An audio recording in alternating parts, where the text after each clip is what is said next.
Chapter 42 New York and Tomorrow.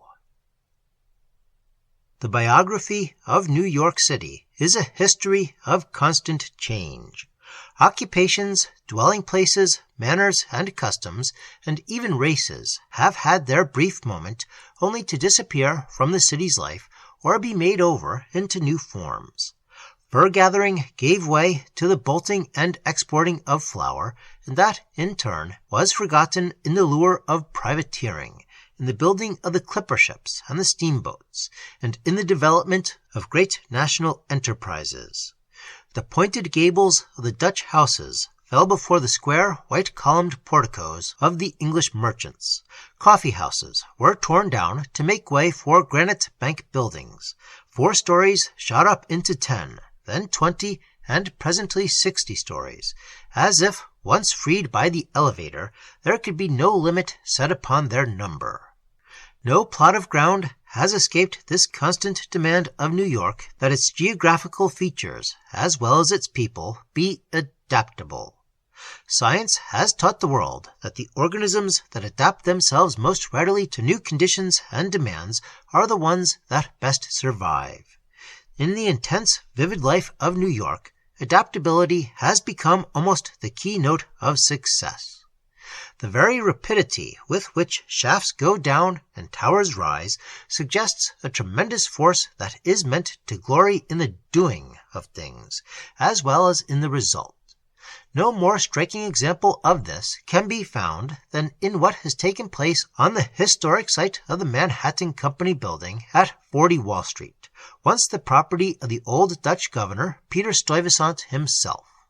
From the first, progress has placed its varying landmarks there, the famous fence, or wall, from which Wall Street gained its name, later a large sugar refinery, and then, at the close of the 18th century, the handsome 3-story mansion of George Scriba. In the changing conditions that transformed Wall Street from a place of homes to the world's financial center, the Scriba House became, in 1799, the first home of the Manna-Hatin Company. Upon that site, in turn, successive buildings gave way to larger and still larger structures. Then, in 1929, workmen began to demolish most of the lofty buildings covering the entire block bounded by Wall, William, Pine, and Nassau Streets. Within 30 days, before many of the offices were even vacated, construction had already begun on the massive foundation of the new Manna-Hatin Company building, and in less than 6 months, its framework towered high above the Woolworth Building, long celebrated as the tallest in the world. Seldom would a citizen recognize the neighborhood in which he carried on his business 3 or 4 decades before. That will never be truer even of the citizen a decade hence. Just as the textile and the clothing industry migrated uptown from its original home during the early 20th century, the drug and chemical trades likewise disappeared largely from their first haunts, leaving the old Drug and Chemical Club on John Street to be attended chiefly by insurance men who moved into the district. In the same period, most of the hardware trade moved from the vicinity of the City Hall to Lafayette Street and points farther uptown, and the wholesale jewelry trade began to hesitate over the question of abandoning Maiden Lane entirely for its new region in 47th and 48th Streets. The paramount financial center has remained in Wall Street, but a new one of large size has developed in the mid-Manhattan section. Not less remarkable has been the change in residential sections. It is to be expected that the downtown homes of a century ago would long since have followed the trend uptown and to suburban districts. But what other city would show so rapid a transformation as is illustrated by one uptown district of Manhattan? Harlem, once Dutch, then English, then native-born American, then largely Jewish, today contains the largest Negro city in the world. So examples could be multiplied. Fashionable homes have almost disappeared in Fifth Avenue, below the Park, before the march of business.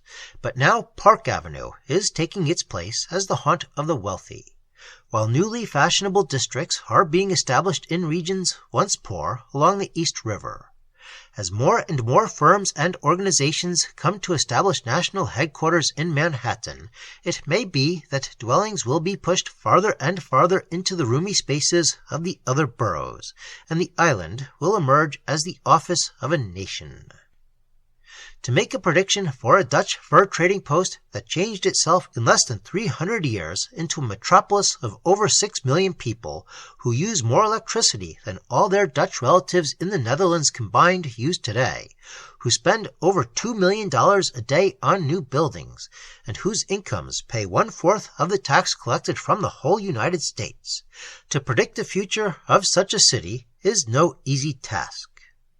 One by one, since the days of Hendrik Hudson, passageways of commerce have contributed to New York's growth: ocean, river and canal, rail, bridge and tunnel.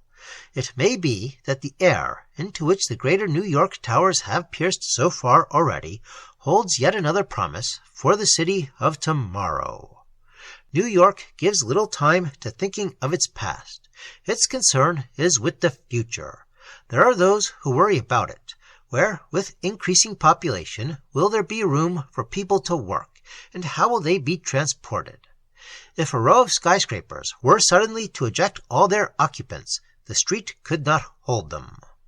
The volume of shipping is constantly increasing. Where will the ships be moored? The terminals of railroads are already congested. How will a yet greater city be fed, or how will the enormous volume of production that is being constantly supplied be distributed? On paper, these may seem to be formidable problems, yet they trouble New York not at all. The solution lies in the rugged confidences, the inspired imagination, and the practical common sense which has always distinguished its leaders. To adjust itself to a population of many millions more, New York is thinking of itself as a greater unit, a new conception of a city which disregards political limits in territory. A recent commission has placed on the map one leg of the compass of this new city at City Hall, and the other 50 miles distant, to include an area of more than 300 square miles. It is significant that, although the need of adjustment to commercial expansion inspired the establishment of the commission, it has provided liberally for parks and parkways, to the end that the new city be not merely big, but comfortable and healthful to live in. Adjustment for increased population and production, therefore, is not its real problem as New York sees it. Not accommodation of numbers only, but improvement of living standards are no less pressing requirements. A better governed city, a healthier city, a more beautiful city, a city whose people will be a happier people, these are the objects of the city's dreams and ambitions. To realize these dreams, no class of citizens has been more generous in time, thought, and money than the leaders in the commercial world. It is not that New York is badly governed, or ugly, or unhealthful, not that its people are unhappy, but New York is not satisfied, nor can it ever be satisfied with things as they are. New political and social conditions permit no time for complacency.